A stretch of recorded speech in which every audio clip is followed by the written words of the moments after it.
오늘 우리가 이제 살피게 될 내용은 창세기 42장 전반부 내용입니다. 우리가 지난 시간에 살폈던 내용들은 바로의 꿈을 해석을 하고 장차 미치게 될 큰 사건에 대한 방책을 낸 요셉이 마침내 애굽의 총리 제2인자의 자리에 앉게 되면서 7년 동안의 풍년을 잘 관리하는 모습을 우리가 살펴봤어요. 그리고 그 7년 사이에 요셉은 결혼도 하고 두 명의 자녀였던 므낫세와 에브라임을 낳음으로써 그가 큰 위로를 받았던 것 우리가 이렇게 살펴보았습니다. 하나님께서 그의 고난과 시련의 13년을 준비해서 당시 세상을 구원하는 일뿐만 아니라 더 나아가서는 하나님의 백성들 전체를 구원하는 사건을 준비하게 하셨다 하는 것을 우리가 함께 생각해 보았습니다. 오늘 우리가 이제 살피는 내용은 그 이후에 7년 동안 더 큰 흉년을 맞게 되면서 당시 가나안 땅에 살던 이 야곱의 가정에 어떠한 일이 일어났는지 그리고 또 그 이후에 어떤 사건들이 있게 되는지 이제 우리가 살펴보게 될 것입니다. 오늘 말씀은 식량을 구하기 위해서 찾아온 이 요셉의 형들 10명을 만나게 되는 장면을 우리가 함께 보게 됩니다. 여기에서 마침내 요셉이 옛날 꿨던 꿈 두 가지 중에서 첫 번째 꿈이 실현되는 것을 이제 경험하게 된다 하겠습니다. 오늘도 이런 말씀을 살필 때 성령께서 저와 여러분 마음을 밝혀주셔서 또 잘 깨닫게 하시고 또 잘 순종하게 되는 이런 시간 되기를 바랍니다. 오늘 우리가 읽는 말씀은 이야기로 되어 있고 우리가 너무나 많이 잘 아는 이야기로 익숙할 것입니다. 어떤 내용들이 소개가 되느냐. 이 가나안 땅에도 큰 흉년이 들게 되면서 그들이 먹던 식량도 구할 길이 없게 되니까 애굽에 식량이 있다라고 하는 소식이 전해지면서 이 야곱이 그의 아들들을 애굽에 가서 곡식을 사오라고 하는 겁니다.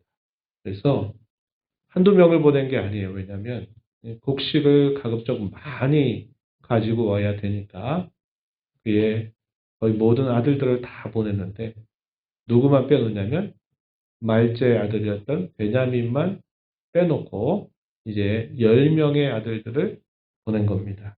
이렇게 보내서 애굽을 첫 번째 방문하게 되는 내용들이 이제 앞부분에 소개가 되고 애굽에 도착했더니 형들과 요셉 사이에 오랜만에 재회가 이루어지게 되는데 요셉은 그 형들을 알지만 그 형들은 요셉을 알지 못합니다. 요셉은 아마 어디 있는지도 모르고 살았을지조차도 알 수 없는 그런 상황에 까맣게 잊고 있었던 것인데 어쨌거나 한 20년 만에 재회가 이루어지게 된 겁니다. 그런 내용들 쭉 소개가 되면서 이 요셉이 형들을 시험하는 내용이 이제 그 이하에 소개가 됩니다. 그래서 오늘 25절까지 내용들을 먼저 살펴보고 그 말씀 속에 우리가 받는 교훈 생각하고 적용을 해보도록 합니다. 1절부터 5절 내용에서는 첫 번째 애굽을 방문하게 된 그 배경이 무엇인가를 소개해 줍니다. 한번 생각해 보면 얼마의 시간이 흘렀을까요? 한번 생각해 보세요. 요셉의 형들 10명이죠. 그때는 이 요셉을 팔려고 막 그렇게 했던 형제들이 10명이었어요. 이 10명이 요셉을 결국은 미디안 상인에게 종으로 팔아버리게 된 그때 이 요셉의 나이는 17살입니다. 그리고 우리가 살펴봤던 것처럼 가정총무, 이 보디발이라고 하는 장군의 집에 가정총무로 약 10여 년 세월을 그가 보내게 되고 거기에서 어디로 옮겨갔죠? 왕의 특별 감옥, 정치 수용소 같은 데로 그가 들어가서 얼마를 보내요? 3년 정도를 보냅니다. 그죠? 3년. 그래가지고 13년 세월이 흘러가요. 그런데 3년 세월을 마치게 된 계기는 그때 때마침 바로가 꿈을 꿨는데 그 꿈을 해석할 사람이 애굽에는 아무도 없었던 거예요. 그때 이 술 맡은 관원장이 2년 전의 일을 떠올려 보면서 그때 자기가 꿨던 꿈도 몰랐는데 이 요셉이 그 꿈을 설명해 준 대로 그대로 됐거든요. 그래서 그 요셉을 바로에게 소개를 하게 됩니다. 그게 13년이 지난 때죠. 요셉의 나이는 30살. 그렇게 된 거예요. 그래서 바로 그 자리에서 네가 총리해라. 그래가지고 애굽의 제2인자가 되잖아요. 그리고 요셉이 한 일이 뭐냐면 그 꿈대로 7년 동안의 큰 풍년이 애굽에 있게 되죠. 그래서 그 7년의 풍년을 가지고 곳곳마다 그 곡식을 다 소비하는 게 아니라 5분의 1씩은 곳곳마다 적당한 곳에 그것을 이렇게 저장을 한단 말이에요. 적치를 해놔요. 그 사이에 결혼도 했고 두 아들을 낳게 된 겁니다. 그리고 이 7년 지나고 난 다음에 그 꿈대로 이 풍년보다 더 극심한 흉년이 이제 닥치게 된 겁니다. 그리고 이 정도 시간이 흘러간 거죠. 그러다 보니까 이렇게 해서 7년을 더 보내니까 13년 동안의 실현의 시간들 보내고 30살에 총리가 되고 37살까지 풍년이 있을 때 그 풍년을 잘 관리하게 되고 37살이 지나면서 이제 흉년이 시작이 되게 되는 겁니다. 이 흉년이 시작돼서 어느 정도 시간이 좀 흘렀겠죠. 그럴 때 야곱이 그 아들들을 애굽에 가서 이 식량을 사와라 하고 보내게 되니까 그래서 이제 마침내 이 요셉을 만나게 되니까 그 시간이 얼마나 되겠어요? 20년은 적어도 지난 겁니다. 20년 만에 재배가 이루어지게 된 것이다. 이렇게 볼 수 있어요. 당시에 이 흉년은 애굽에만 있던 것이 아니라 그 근동사의 전역에 이런 큰 흉년이 닥치게 되니까 가나안 땅에도 역시 그 흉년 때문에 먹을 양식이 다 떨어지게 된 겁니다. 5절 말씀에 보면은 이스라엘의 아들들이 양식 사러 간 자 중에 있으니 가나안 땅에 기근이 있었기 때문이다. 그러니까 당시에 이 애굽으로 향하는 그 식량을 사러 간 사람들은 이 야곱의 아들들뿐만 아니라 그 주변에 있는 곳곳에 많은 사람들이 애굽으로 식량을 사러 떠나간 겁니다. 그 떠나가는 행렬 속에 야곱의 아들들도 함께 있었다. 이렇게 말해줍니다. 가나안 땅에 기근이 든 것은 자연적으로는 뭐 어쩔 수 없는 일이잖아요. 그런데 이 기근을 누가 주장합니까? 하나님이 주장하세요. 그래서 이 기근은 하나님의 뜻을 이루고자 하시는데 사용하는 하나의 극적인 수단이 된다 하는 것을 우리가 살펴볼 수 있어요. 야곱이 아들들을 불러서 톡촉합니다. 뭐라고 톡촉할까요? 너희는 어찌하여 서로 바라보고만 있느냐. 먹을 것이 다 떨어져 가는데 야, 너희가 어떻게 그렇게 그냥 떨어져라고만 기다리고 있느냐. 야곱이 자식들을 불러서 책망하듯이 톡촉하는 겁니다. 애굽에 가면 곡식이 있다고 하니까 너희도 거리로 가서 곡식을 사오도록 해라. 그래야 우리가 살지 않겠느냐. 이렇게 말을 하면서 아들들을 보내는데 베냐민은 보내지 않았습니다. 3절 말씀에 이렇게 말하죠. 요셉의 형 10사람이 애굽에서 곡식을 사려고 내려갔다. 4절에 야곱이 요셉이하고 베냐민은 그 형들과 함께 보내지 아니했는데 그 이유는 혹여나 이 아들에게까지 또 재난이 닥치게 되면 어떻게 하느냐 하는 것에 대한 두려움 때문이었다는 겁니다. 라헬이 낳아준 두 아들 중에 한 아들은 야곱은 어떻게 생각했을까요?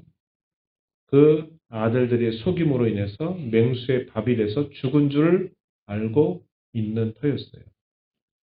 라헬에 남아있는 한 아들마저 행여나 죽게 되면 안 되겠다 싶어가지고 야곱은 이 베냐민을 보내지 않습니다. 야곱의 생각은 그거예요. 이 아들마저 행여나 잃어버린 일이 있어서는 안 되겠다 하는 겁니다. 근데 여기도 보면 하나님의 섭리가 있다는 거예요. 어떤 섭리입니까? 그 옛날 요셉에게 해를 입혔던 이 10명의 형들만 따로 떼어서 하나님이 보내게 하시는 거예요. 어떤 목적으로? 그때 그 일을 그들로 기억나게 해서 그 일들로부터 그들이 돌이키게 하시기 위한 하나님의 섭리의 일이다 하는 것을 우리가 보게 됩니다. 그것을 우리가 이제 살펴볼 수 있게 돼요. 한자말에 이제 그런 말이 있어요. 결자해지. 그런 말이 있죠. 문제를 만들어낸 사람이 그 문제를 결국 풀어야 된다. 그런 뜻이죠.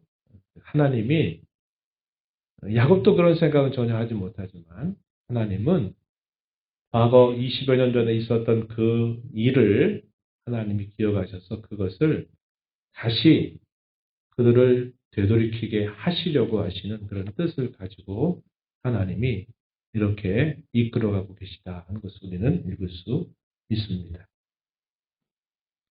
많은 시간들이 좀 지나서요. 이제 이 10명의 아들들이 애굽 땅을 찾아가서 총리를 대면하게 됩니다.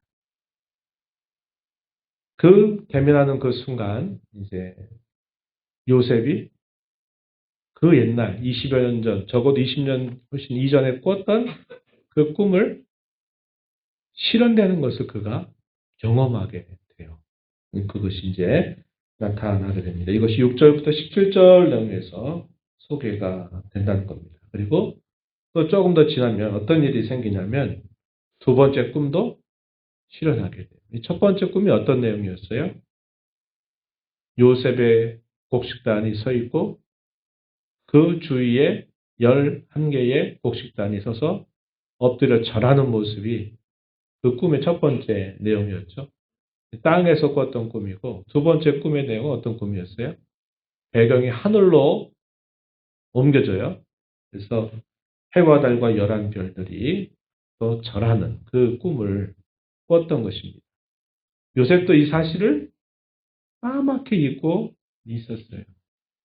참 힘겨웠던 시간들을 보내고 그가 총리가 됐지만 얼마나 바쁘겠습니까? 그죠? 그렇게 7년 세월을 보낸 거예요. 그리고 그 7년 세월 동안 자식도 낳고 위로도 받고 자신이 지난 13년 동안 겪어왔던 일들을 아마 하나하나 되돌아보는 시간들도 아마 충분히 가졌을 것이다. 이렇게 생각하면서 하나님이 나를 이렇게 인도해 주셨구나 하는 것을 그가 깨닫게 되기도 했을 겁니다. 하나님을 더 깊이 알아가게 되는 시간들도 분명히 요셉에게 있었을 것이다. 이렇게 우리가 생각해 볼 수 있어요.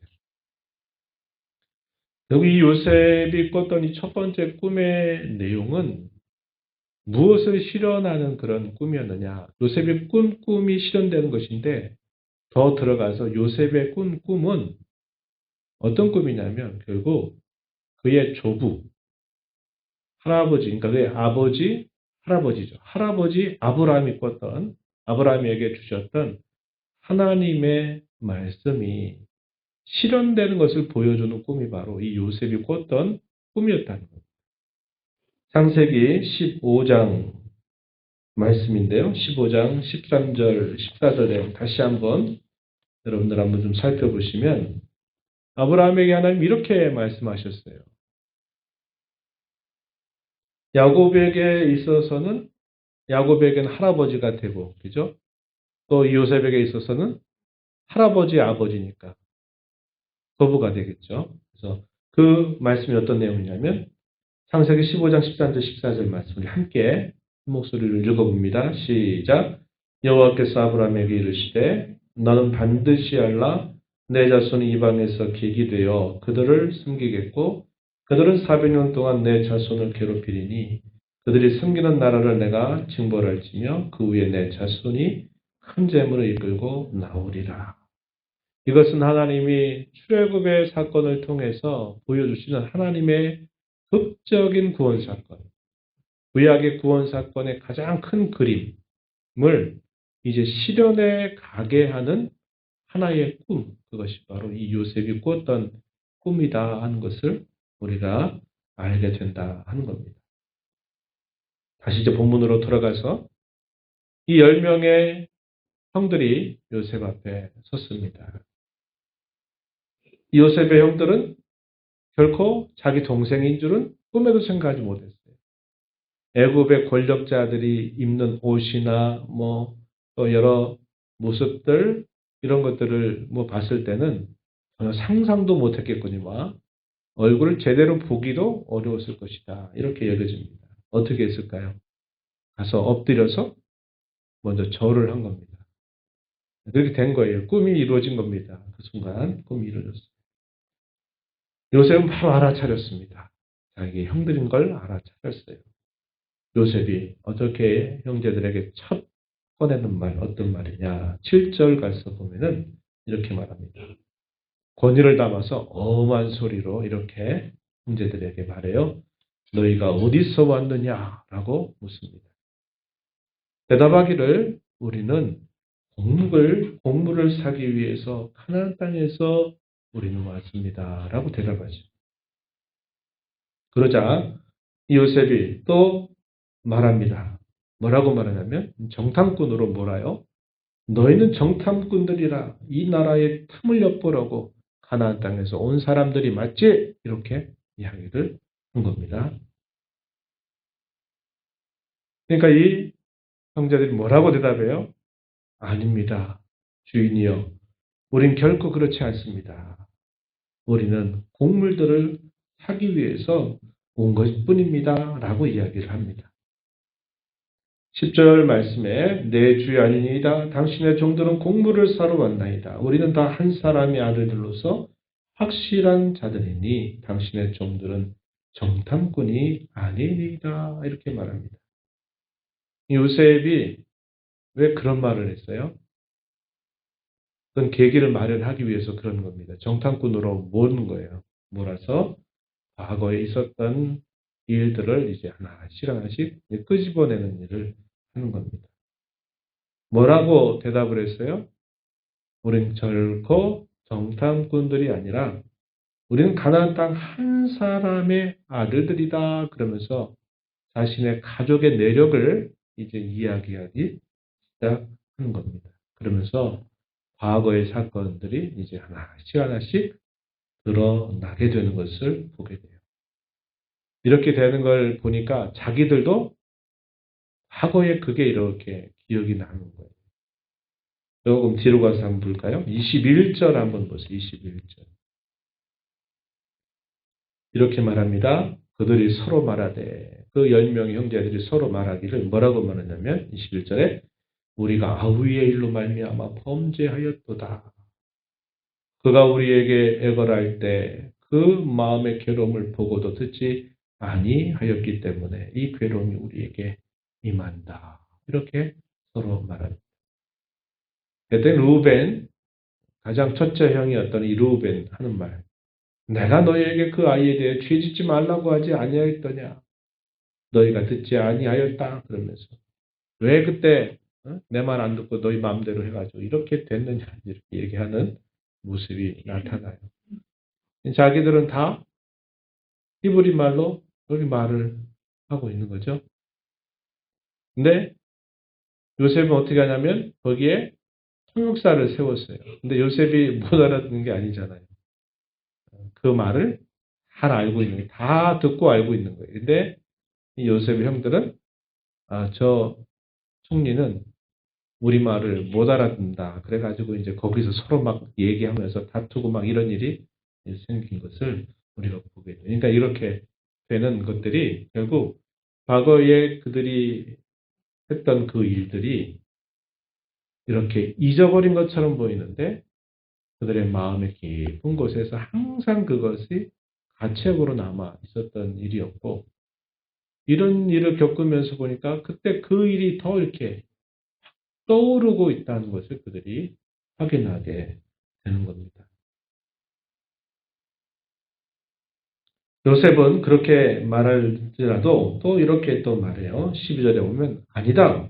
너희가 이 날의 틈을 엿보러 왔다. 또다시 이렇게 말을 합니다. 그랬더니 좀 더 자세하게 말하죠. 13절 뭐라고 얘기합니까?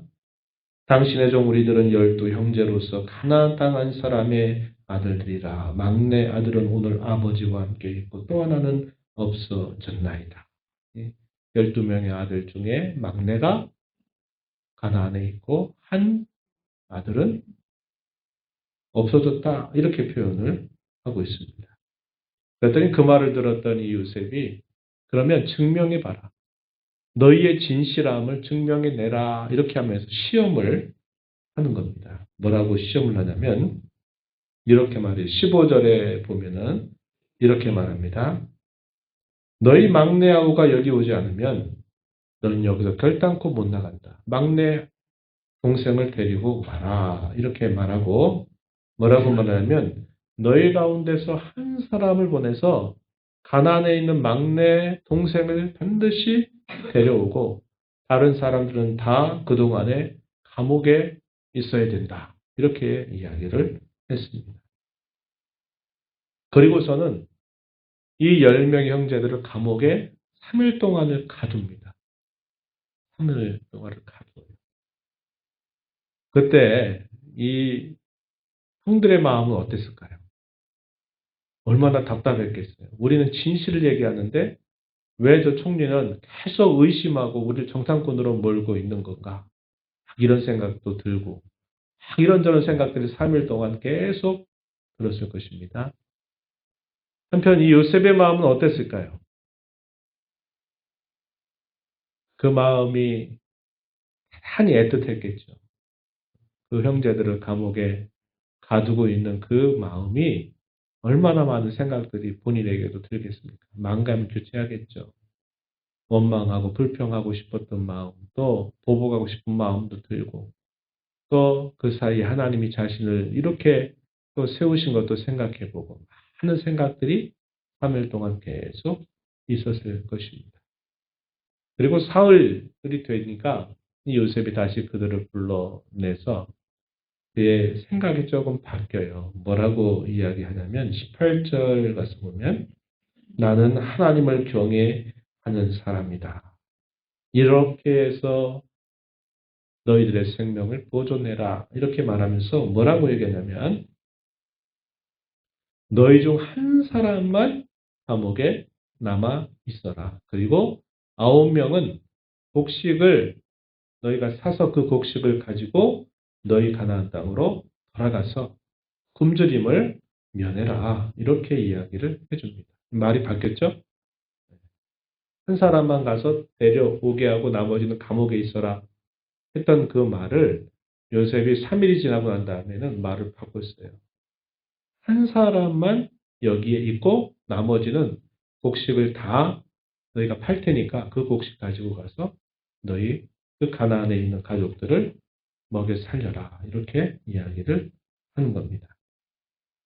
그리고 반드시 막내 아우는 데려와라. 이렇게 요구를 하게 되는 겁니다. 요셉의 마음은 처음에는 막 보복하고 싶은 마음도 들었겠지만 그가 시간 속에서 하나님이 자신이 인도하신 것을 보면서 하나님이 왜 이렇게 하셨을까를 하나 시간하지 그가 이제 깨닫게 되고 발견하게 되는 과정이 있었을 것입니다. 그래서 한 사람만 있게 했는데 시므온이 그 한 사람이 볼모로 남게 되고 다른 사람들이 곡식을 사가지고 이제 가나안 땅으로 돌아가게 한 것입니다. 그런 과정에서 아까 우리가 읽었던 그 말씀, 형제들 간에 서로 나눈 이야기, 그게 소개가 돼요. 아우의 일로 말미암아 우리가 죄를 범했다. 이 괴로움이 우리에게 지금 닥치고 있다. 이렇게 말을 하고 있는 겁니다. 지난 오랜 세월 동안 그들의 마음, 깊은 곳에 자리 잡고 있었던 그 괴로움, 그것이 이제는 서로 말로 서로 하고 있는 거예요. 이런 경우가 있잖아요. 뭔가 이렇게 너무 끔찍한 잘못을 할 때는 암묵적으로 그냥 말하지 않아요. 왜? 그 말하면 너무 괴로우니까 말 안 하고 그냥 지나가는 겁니다. 그죠? 그런데 지금 쭉 전개되는 이런 과정들을 보니까 그냥 식량 잘 사가지고 돌아가면 된다 생각하고 왔는데 계속 뭐가 막 걸리고 막 이렇게 되고 하니까 말 안 할 수 없는 그런 상황이 되는 거예요. 그래서 결국은 그 20여 년 전에 있었던 그 잘못된 그들의 이야기들, 잘못된 그들의 범행이 결국 스스로의 입에서 나오게 되는 그런 모습을 우리가 확인하게 되는 거죠. 이것이 결국 우리가 지난 주일 오후에도 살펴보지만요. 하나님께서 죄를 회개하게 하시는 이런 준비 단계로 이런 과정들을 이끌어가고 계시다는 것을 우리가 읽을 수 있어요. 이스라엘 백성들에게 하나님이 은혜를 베풀어 주시려고 그들에게 복을 주시려고 그들의 첫 선조들이 될 만한 이 야곱의 아들들을 하나님께서 복되게 하시려고 하나님이 이런 과정들을 통해서 자신들의 과거에 숨겨뒀던 말 못하는 그런 은밀한 죄악, 그러나 끔찍한 그 죄를 하나님이 결국 다시 기억나게 하신다는 것을 우리가 보게 되는 겁니다. 이 참되고 진실한 회개는 이런 고백으로부터 나오는 거예요. 진정한 고백이죠. 어떤 고백? 우리가 내가 분명히 하나님 앞에 잘못했다고 하는 진정한 고백. 습관적 고백, 그래서 입술로만 하는 고백이 아니라 마음으로부터 진정으로 인정하는 그런 고백이 반드시 이루어져야만 되는 겁니다. 이런 일들을 하나님 사건들을 통해서 그렇게 준비해 가고 계심을 보게 돼요. 그런 형제들의 말에 대하여 요셉은 다 듣고 알아차린 겁니다. 그의 마음속에 얼마나 애절한 마음들이 있겠어요? 21절 우리가 아까 읽었던 그 말씀의 내용에서 또 22절, 23절을 먼저 한번 보세요. 23절 한번 보시면 이렇게 말합니다. 그들 사이에 통역을 세웠으므로 그들은 요셉이 듣는 줄을 알지 못하였더라. 이런 말들을 다 들었던 요셉은 어떻게 반응했습니까? 24절에 보니까 그들을 떠나갔어. 울고 다시 돌아왔다. 그 마음에 주체할 수 없는 그 애절한 마음을 그들 앞에 표현할 수는 없으니까 그들에게서 잠시 자리를 비워서 실컷 울고 다시 안 그런 척하고 다시 그들 앞에 돌아왔다. 이렇게 말하는 겁니다. 그리고 시몬을 볼모로 잡아서 결박을 하고 난 다음에 그들이 먹을 곡식들을 가득 채우게 하고 심지어는 어떻게까지 하느냐. 각 사람의 그 돈을 그의 자루 위에 다시 돌아놓게 한 겁니다. 그리고 또 가나안 땅에 가게 될 때 필요한 양식, 길 가는 중에 필요한 양식들조차도 넉넉하게 챙겨주게 된 겁니다. 그래서 이제 시몬은 남아있고 나머지 9명은 곡식을 가지고서 이제 기다리는 고향 땅을 향해서 찾아가게 되는 것입니다. 이제 이것이 또 하나의 또 이제 연결고리가 돼서 또 사건이 또 이제 일어나게 되는 것들은 우리가 이제 다음 시간에 살펴보게 됩니다. 오늘 우리가 이 말씀을 보면서 생각한 교훈이 있어요. 하나님의 섭리에는 분명한 목적이 있다고 하는 겁니다. 그냥 아무런 방향 없이 뜻 없이 그냥 가는 게 아니라 하나님의 섭리에는 반드시 그 목적이 있고 그것을 이루어가는 과정 혹은 길이 있다는 거예요. 그 목적이 뭘까요? 하나님의 약속을 성취하는 것이 그 목적이라고 하는 겁니다. 우리가 하나님의 섭리를 말할 때는 이 섭리에는 몇 가지 중요한 방법들이 있다고 이야기합니다. 뭐라고 그러냐면 첫 번째는 하나님이 보존하시는 거예요. 창조하신 그 세계를 그대로 잘 유지하도록 보존하는 거죠. 해와 달이 일정한 규칙과 질서를 따라서 떴다 졌다 하고 또 별들이 항성으로 혹은 행성으로 제자리 머물러 있거나 아니면 계속 움직이게 하는 이런 모든 일들을 하나님이 계속적으로 보존하셔요. 이게 하나님의 섭리의 첫 번째로 얘기하면 이런 보존을 하시죠. 그리고 하나님이 어떻게 하시느냐. 두 번째는 다스리셔요.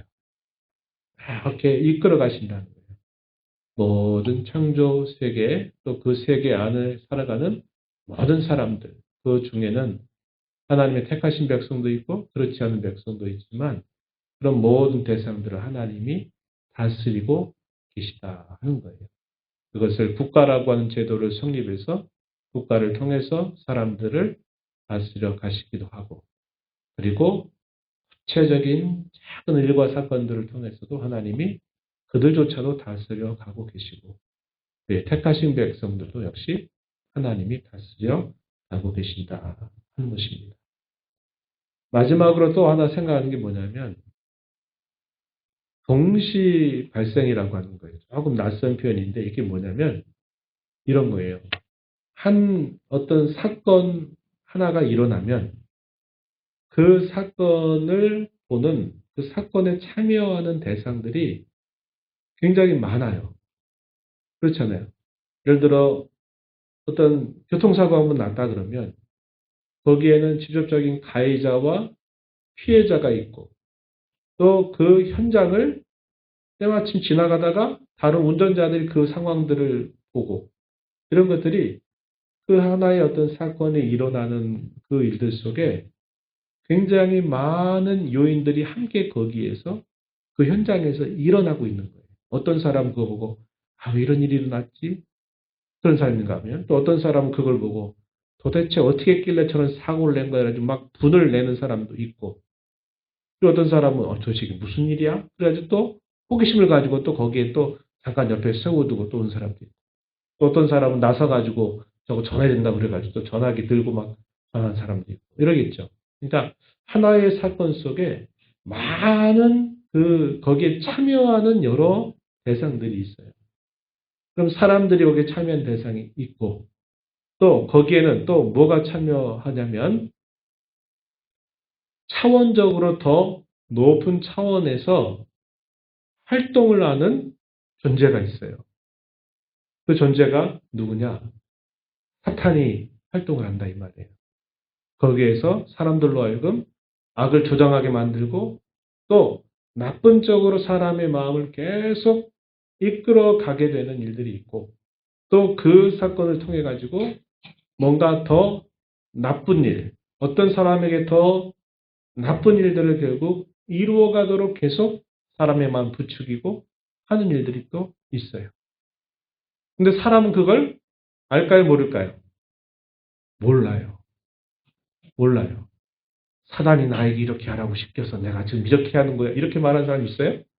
없어요. 자기도 몰라요. 그런데 자기가 하는 말이나 행동 속에 이미 그 사단의 앞잡이 노릇을 하는 사람이 분명히 있단 말이에요. 근데 자기는 몰라요. 사단이 그 사람을 속으로 들어가서 그 사람 속에서 일하고 있는 거예요. 근데 몰라요. 그러면 거기에 사단만 일하느냐? 가장 높은 차원에서 누가 그 현장에서 일하시느냐? 하나님이 일하신다. 그래서 가장 높은 차원에서 하나님이 그 사건 속에서 궁극적으로 일하시고 그 안에는 사단도 일하고 그 안에는 다양한 사람들이 함께 동시적으로 그 사건에 관여하게 되지만 결국 그 사건들이 통해서 결국은 하나님의 뜻이 이루어지도록 하나님이 이끌어 가신다. 이걸 우리가 뭐라고 그러냐면 동시 발생, 동시적인 그런 뭔가 일어났는데 결국 사람의 뜻도 아니고 사탄의 목적도 아니라 결국은 그 모든 것을 통해서 하나님의 뜻이 이루어지도록 하나님이 그 일들을 다 주장하신다는 거죠. 이것을 우리가 잘 기억하는 것이 굉장히 중요합니다.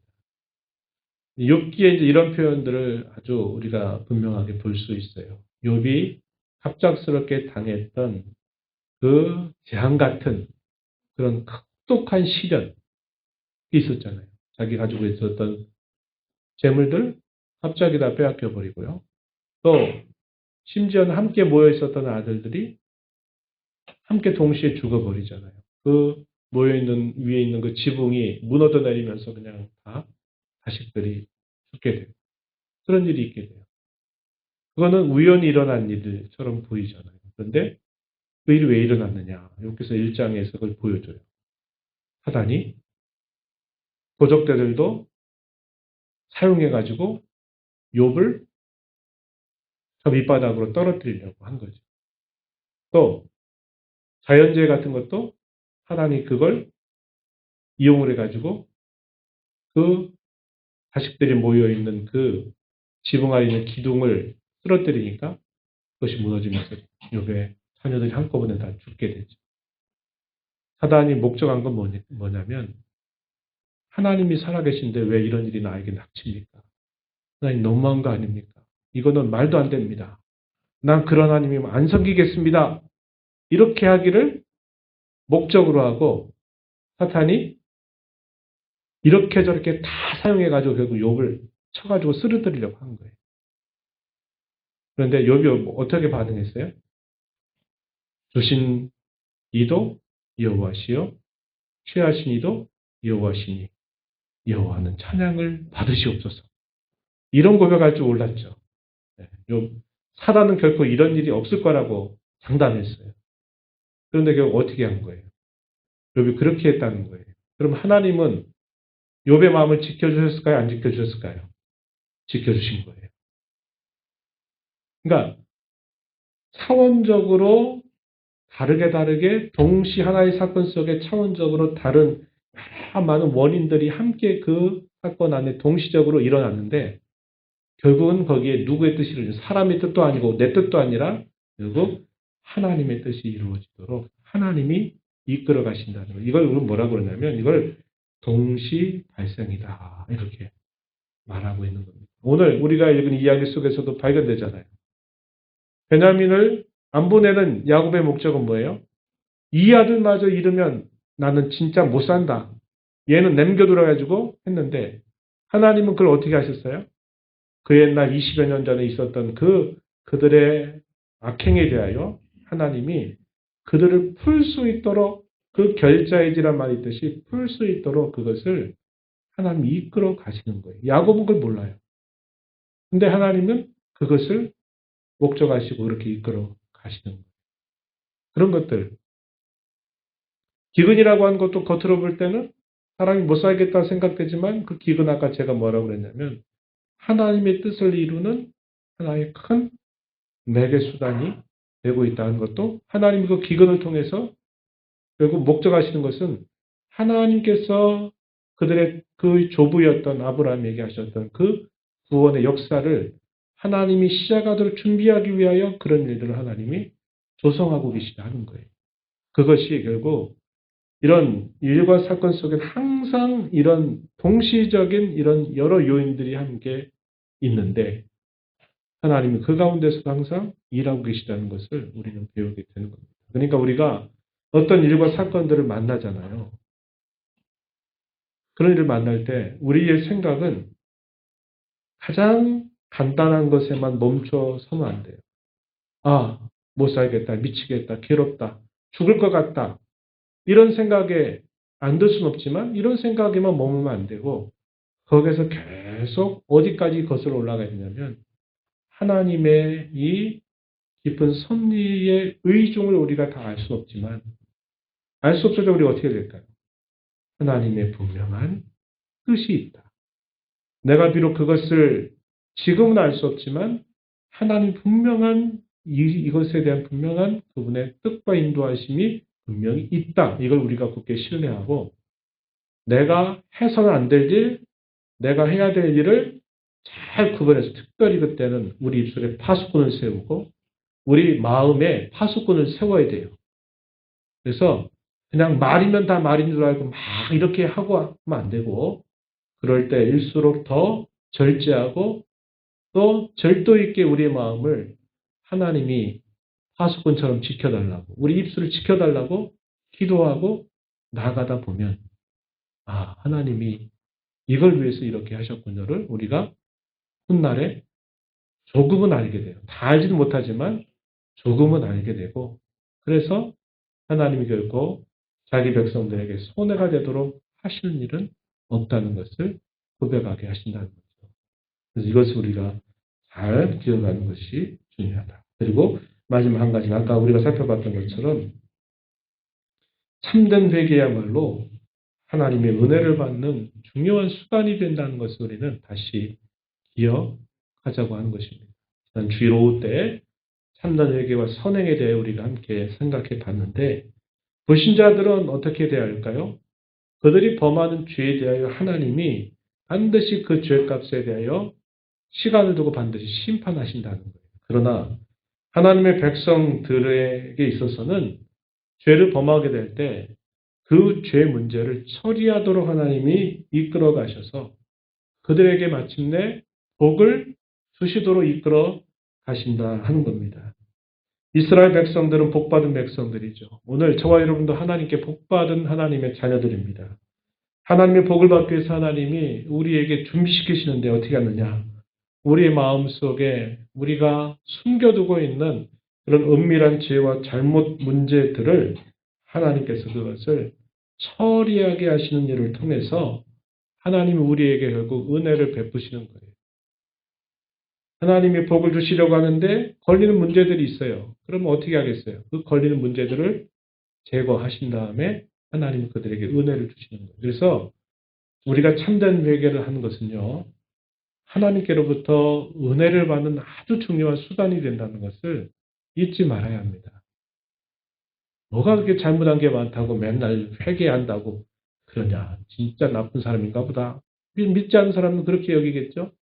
얼마나 많은 죄를 범했으면 맨날 저렇게 용서해달라고 하는지 모르겠어? 이렇게 사람들은 말할지 몰라요.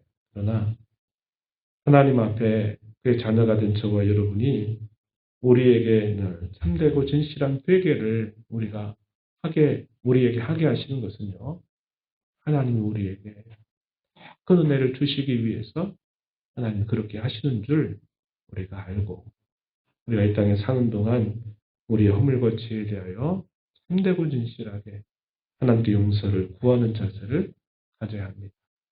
결자해지. 우리 아까 그 얘기를 드렸는데, 하나님이 이 10명을 괴롭히기 위해서 하나님 그렇게 하시는 게 아니에요. 요셉도 괴롭히려고 그런 게 아니에요. 과거에 그 일에 대해서 그들이 그 문제, 그 마음에 깊이 간직해뒀던 그 양심의 가책의 문제를 이제 그래서 올바로 끄집어내서 해결하기 위하여 요셉도 그렇게 하는 것이고, 또 하나님은 역시 또 그렇게 하고 계신다는 것을 우리가 알게 되는 것입니다.